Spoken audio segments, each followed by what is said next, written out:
Dan zalim ini sangat banyak sekali macam-macamnya. Kita bisa membagi zalim menjadi 3. Yang pertama adalah zalim kepada diri sendiri. Yang kedua, zalim kepada orang lain. Yang ketiga, zalim kepada Allah Subhanahu wa ta'ala. Dalam sebuah hadis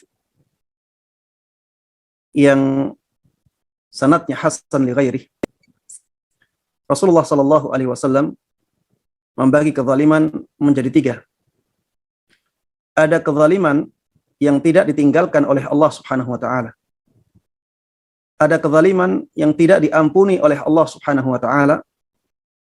Dan ada kezaliman yang diampuni oleh Allah Subhanahu wa ta'ala. Kezaliman yang tidak diampuni oleh Allah Subhanahu wa ta'ala adalah kesyirikan. Sebagaimana Allah firmankan, "Innallaha la yaghfiru an yushraka bih wa yaghfiru ma duna dzalika liman yasha." Sesungguhnya Allah Subhanahu wa ta'ala tidak akan mau mengampuni apabila dia disekutukan.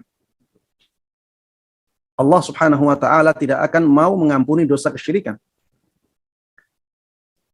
Dan Allah Subhanahu wa ta'ala masih mau mengampuni dosa yang derajatnya di bawah kesyirikan.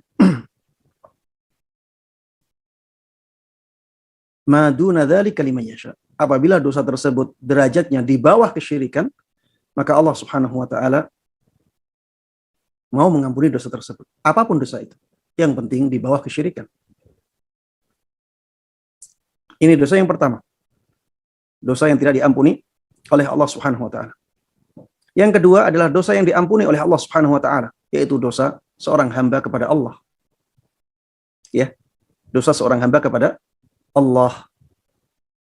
Seperti misalnya ketika seorang hamba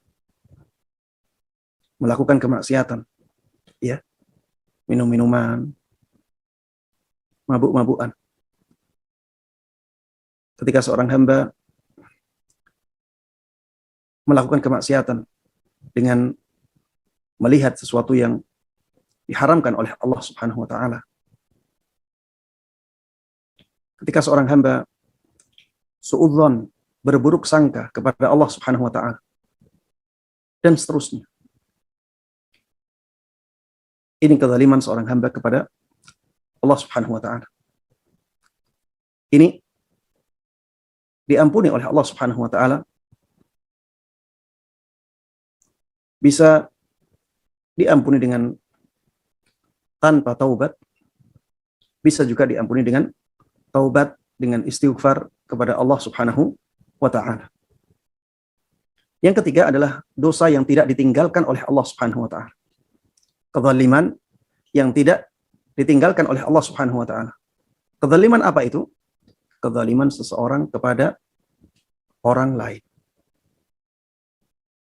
Kezaliman seseorang kepada orang lain. Ini tidak ditinggalkan oleh Allah Subhanahu wa ta'ala. Ya. Jadi nantinya kezaliman kita kepada orang lain, apabila orang lain tersebut tidak mau memaafkan kita, maka Allah Subhanahu wa ta'ala akan memperhitungkannya.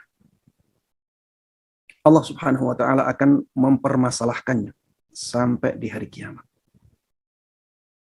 Ya, inilah 3 dosa, 3 kezaliman yang disebutkan oleh Rasulullah sallallahu alaihi wasallam dalam hadis yang sanadnya hasan li ghairi.